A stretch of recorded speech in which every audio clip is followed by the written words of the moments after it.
तो नमस्कार दोस्तों, आज हम बात करेंगे CDSL यानी central depository services India limited company के बारे में।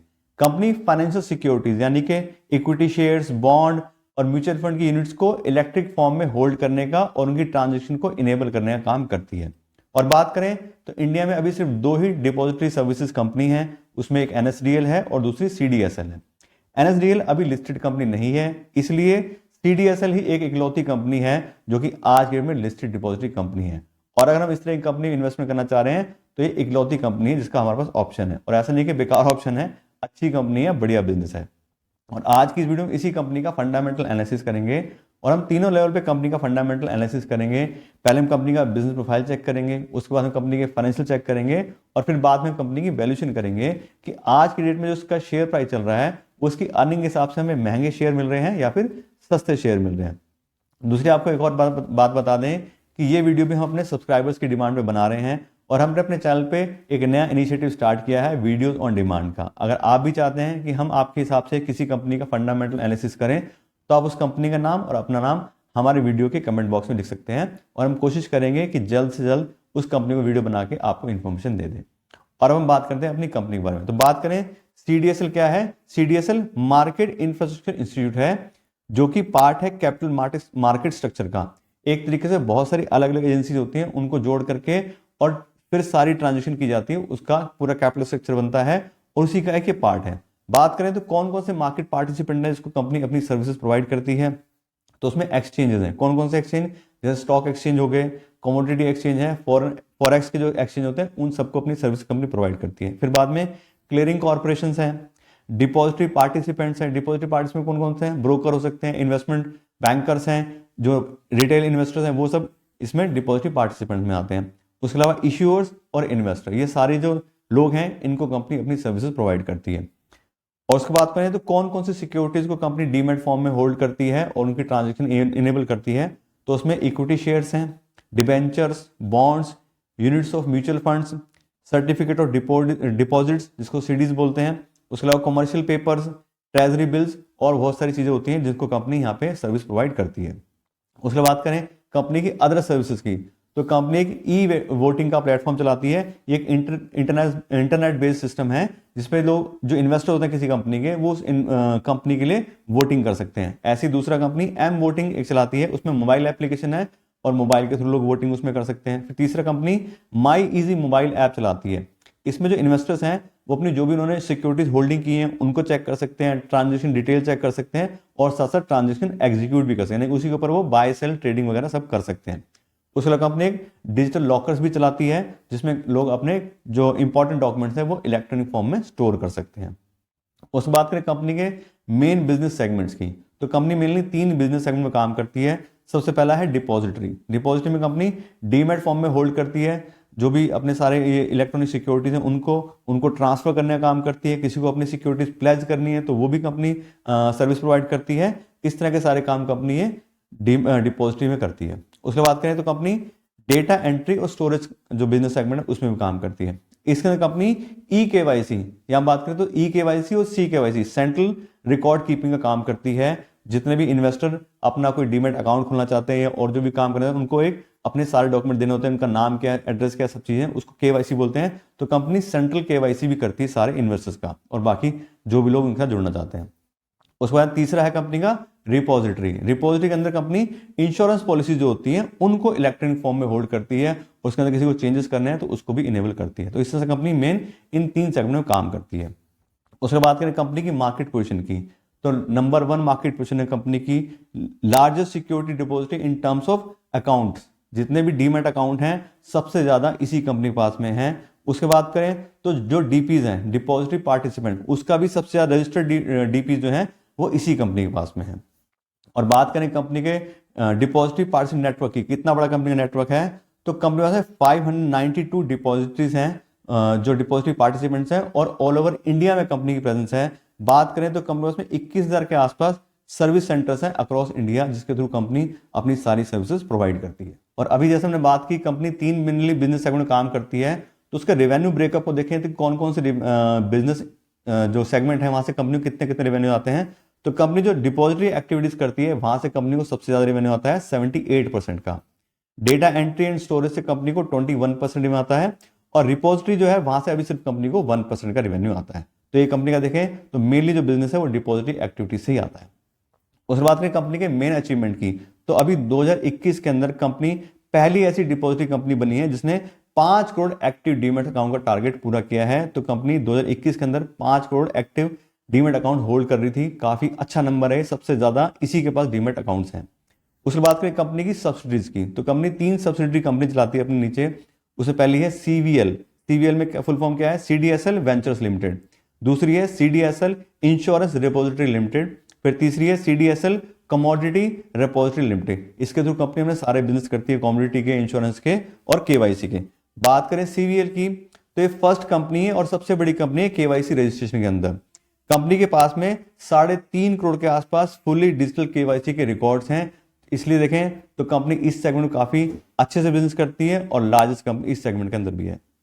तो इससे हम कंपनी का पूरा बिजनेस अगर देखें तो बिल्कुल क्लियरली दिखाई दे रहा है कंपनी बहुत ही अच्छा बिजनेस करती है, लीडरशिप है उसकी सारे ही सेगमेंट के अंदर। बात करें लगभग, तो उसके अलावा लगभग सारी ही जो सिक्योरिटी टाइप होती हैं उसके लिए कंपनी सर्विस प्रोवाइड करती है, चाहे वो कमोडिटी है, चाहे वो शेयर्स हैं, बॉन्ड्स हैं, सब चीज़ कंपनी प्रोवाइड करती है। फिर जैसा हमने पहले बात की थी कि इंडिया की इकलौती लिस्टेड कंपनी है सिक्योरिटी डिपॉजिट के अंदर, तो अगर इस तरह की कंपनी में हम इन्वेस्ट करना चाह रहे हैं तो यही कंपनी अवेलेबल है। और जैसे हमने देख लिया, अच्छी कंपनी, काफी स्ट्रॉन्ग बिजनेस है, काफी अच्छी मार्केट पोजीशन कंपनी होल्ड करती है। और अभी तक तो बात होगी कंपनी के बिजनेस प्रोफाइल के बारे में और कंपनी की मार्केट पोजीशन के बारे में।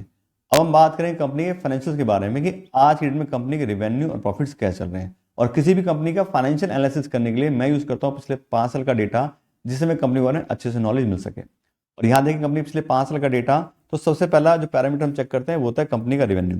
और यहाँ देखें तो 2019 में कंपनी के रेवेन्यू थे लगभग 200 करोड़ के आसपास, जो कि अब 2023 में बढ़ के 550 करोड़ के आसपास हो गए हैं। तो काफी अच्छी ग्रोथ पिछले 5 साल में कंपनी ने अपने रेवेन्यू दिखाई है। और यहाँ देखें तो लगातार हर साल कंपनी के रेवेन्यू इंक्रीज हुए हैं। इसका मतलब सीधा सीधा ये है कंपनी अच्छे से काम कर रही है, अच्छा स्ट्रॉन्ग मार्केट शेयर है, तभी कंपनी अपने बिजनेस को आगे अच्छे से कैरी कर पा रही है। फिर बात करें नंबर में, तो पिछले 5 साल में कंपनी ने 24% के बहुत ही अच्छे CAGR से अपनी सेल्स में या रेवेन्यू में दिखे तो ग्रोथ दिखाई है। तो काफी अच्छे से बिजनेस अपना होल्ड कर रही है कंपनी। फिर बात करें ऑपरेटिंग प्रॉफिट मार्जिन की, यहाँ देखोगे आप तो 46%, फिर उसके बाद 66% हाईएस्ट गया है पिछले 5 साल में। तो कंपनी बहुत ही अच्छा ऑपरेटिंग प्रॉफिट मार्जिन भी मेंटेन कर रही है। उसका मतलब इससे हमें क्या पता लग रहा है, क्योंकि कंपनी कैसी है, एक इंटरनेट बेस्ड कंपनी है। और बात करें तो एक बार इंफ्रास्ट्रक्चर अपना बना लिया तो सिर्फ आप उसको मैनेज करना है। कोई ऐसी कंपनी नहीं कि फैक्ट्री के बार बार इनपुट कॉस्ट इंक्रीज हो रही है, कुछ चीजों नहीं। एक बार आपने अच्छे से अपना सारा सेटअप कर लिया तो आपको उसको मैनेज करना अच्छे से, इसलिए देखें तो ज्यादा कंपनी का कोई खर्चा नहीं है, इसलिए कंपनी अच्छा ऑपरेटिंग प्रॉफिट मार्जिन यहाँ पे पिछले 5 साल से मैनेज कर रही है। एवरेज की बात करें तो 50% से ऊपर ही ऑपरेटिंग प्रॉफिट मार्जिन गया है पिछले 5 साल में कंपनी का, तो काफी अच्छा नंबर है।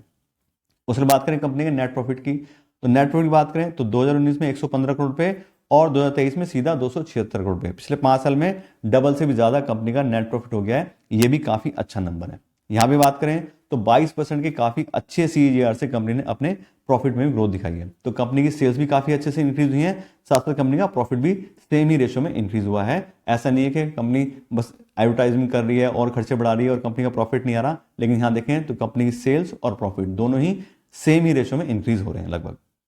उसके बाद करें कंपनी के फ्री कैश फ्लो की, तो कोई दिक्कत नहीं है। पिछले 5 साल से लगातार हर साल company free cash flow manage कर रही है। ऐसे नहीं कि बार बार कंपनी को कैपिटल एक्सपेंडिचर ज्यादा करने और वो पैसा बार बार उसको इन्वेस्ट करना पड़ रहा है अपने बिजनेस में और फ्री कैश फ्लो अवेलेबल नहीं है, ऐसा नहीं है। कंपनी हर साल फ्री कैश फ्लो मैनेज कर रही है। इसका मतलब कंपनी अच्छे से अपनी कैश मैनेजमेंट करती है। और फ्री कैश फ्लो का मतलब ये है कि ये वो पैसा है जो फ्रीली कंपनी के पास अवेलेबल है, अब इसको बिजनेस की जरूरत नहीं है, और इसी को हम एक असली कमाई मानते हैं बिजनेस की। तो उससे बात करें तो फ्री कैश फ्लो के हिसाब से भी काफी अच्छी कंपनी है।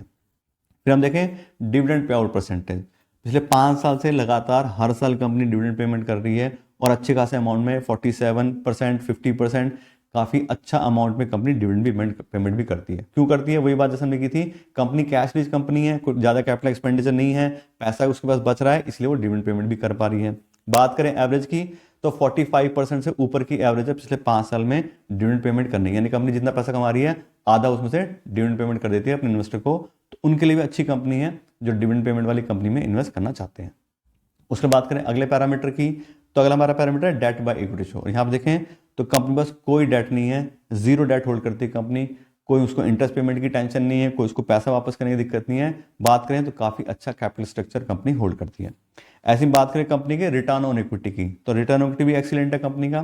24% लास्ट ईयर का रिटर्न ऑन इक्विटी का एवरेज है, मतलब एवरेज का है ये उसका 24%। और बात करें पिछले 5 साल के एवरेज की तो वो भी 24% है।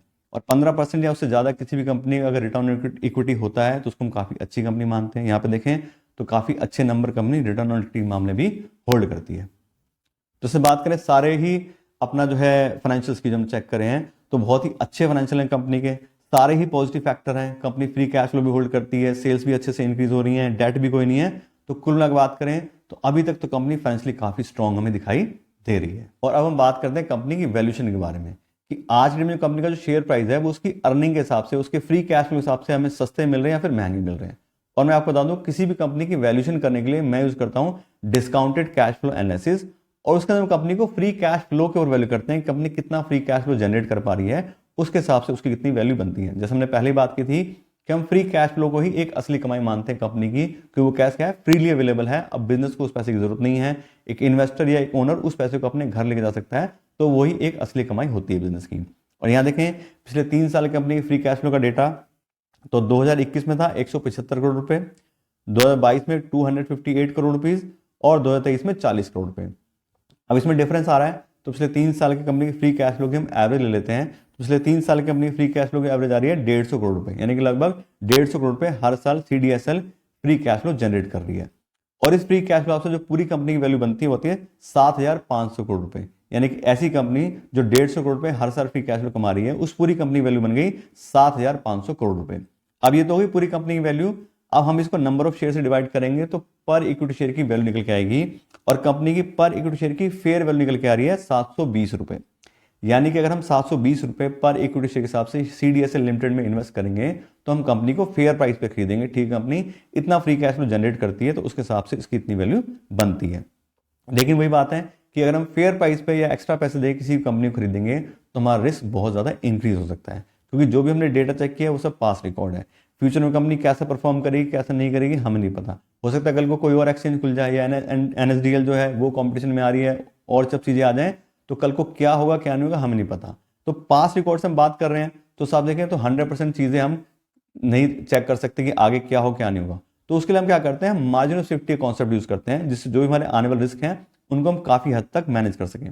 मार्जिन ऑफ सेफ्टी का मतलब क्या है कि जो भी कंपनी की फेयर वैल्यू निकाली है हमने उसके 50% पे हमें कंपनी खरीदने की कोशिश करनी है, जिससे हम अच्छे से उसको सस्ते दाम पे खरीद सकें और जो भी हमारे आने रिस्क हैं उसको हम अच्छे से मैनेज कर लें। तो अभी हमें कंपनी की फेयर वैल्यू निकालती 720 रुपए, उसका 50% या मार्जिन सेफ्टी का 360 रुपए। तो अगर हम 360 रुपए पर इक्विटी शेयर के हिसाब से CDSL लिमिटेड में आज इन्वेस्ट करेंगे तो हम काफी कंफर्टेबल पोजीशन में रहेंगे, जो भी हमारे आने वाले रिस्क हैं उसको अच्छे से मैनेज कर लेंगे, सस्ते दाम पे शेयर्स भी खरीद लेंगे। तो ये तो हमारा प्राइस। अब जरूरत तो नहीं है इस प्राइस पे आज में कंपनी अवेलेबल हो ना हो। अब हम चेक करते हैं कंपनी का करंट शेयर प्राइस के आज में कंपनी का शेयर प्राइस चल क्या रहा है। तो बात करें आज की डेट में कंपनी का जो करंट शेयर प्राइस आ रहा है वो आ रहा है 1930 रुपए इक्विटी शेयर। यानी बात करें तो कंपनी मार्जिन सेफ्टी तो छोड़ो, जो फेयर वैल्यू है उसके भी लगभग 2.5-3 गुने प्राइस पे चल रही है। मतलब एक तो होता है कि फेयर प्राइस, उससे भी डबल ट्रिपल गुना पे प्राइस पे कंपनी चल रही है, यानी कि हाईली ओवर वैल्यूड कंपनी है। अब क्यों इतनी ज्यादा ओवर वैल्यूड कंपनी है, जैसे हमने बात की थी कंपनी का बिजनेस अच्छा है, फाइनेंशियल अच्छे हैं, इकलौती कंपनी है अपने सेक्टर की जो लिस्टेड है, और उसके अलावा ज्यादातर लोगों को पता है कि हाँ कंपनी अच्छी है तो इसलिए अच्छा प्राइस मार्केट उसको मिल रहा है। तो ऐसा नहीं है कि अच्छी कंपनियां हमेशा डाउन प्राइस में मिलती हैं, अच्छी कंपनियां सबको पता है तो वो हायर प्राइस पे ज्यादा टाइम पे रहती हैं। फिर दूसरी बात हमने बात की थी कि ऐसा नहीं है कि कंपनी हायर प्राइस पे है तो हम इसको छोड़ देंगे। हमने सारी रिसर्च की है, कंपनी अच्छी है तो हम क्या करेंगे, हम इसको वॉच लिस्ट में रख सकते हैं अपनी, और जब सही टाइम आएगा तब हम इसमें इन्वेस्ट कर सकते हैं। और वैसे ही बात करें तो अभी ऑलरेडी ओवरऑल मार्केट भी हाई चल रही है, निफ्टी सेंसेक्स सब चीजें हाई चल रही हैं, तो लगभग सारी ही कंपनीज के प्राइस हाई हैं, तो जो अच्छी कंपनी है उनके और ज्यादा एक्स्ट्राऑर्डिनरी हाई प्राइस हो जाते हैं। तो हिसाब से देखें तो हमेशा एक जैसी चीज नहीं रहती है, बहुत सारी बातें होती हैं कि लोगों के सेंटीमेंट्स अभी हाई हैं कंपनी को लेकर के, तो हो सकता है कल को कम भी हो, मार्केट में भी डाउनफॉल आता है, तो हम एक अच्छे टाइम का वेट करके तब हम इस तरह की कंपनी में एंट्री ले सकते हैं, क्योंकि हमने पहले सब होमवर्क कर लिया है कि बिजनेस अच्छा है, सब चीज अच्छी है, सिर्फ हमें राइट टाइम का वेट करना है और हम इस कंपनी में उस हिसाब से एंट्री ले सकते हैं। तो अगर आप इन्वेस्टमेंट करना चाह रहे हैं तो मेरे हिसाब से तो अभी सही समय नहीं है, लेकिन फिर बात है कि मेरी रिकमेंडेशन कोई नहीं है कि आपको इन्वेस्ट करना है नहीं करना, आप अपने हिसाब से देखिए। अगर आपको ठीक लगता है कि हाँ प्राइस ठीक है या आने वाले टाइम में और कंपनी तरक्की करेगी तो प्राइस उसका वो जस्टिफाई हो जाएगा, तो आप अपने हिसाब से डिसीजन ले सकते हैं आपको इन्वेस्ट करना है नहीं करना है। तो कुल मिलाकर बात करें तो आपको कंपनी बारे में सारी इन्फॉर्मेशन दे दी है। आशा करते हैं आपको वीडियो अच्छी लगी होगी। अगर आपको वीडियो अच्छी लगी हो तो उसको लाइक और शेयर जरूर कीजिएगा और साथ साथ मेरे चैनल को सब्सक्राइब कर लीजिएगा। Thank you so much.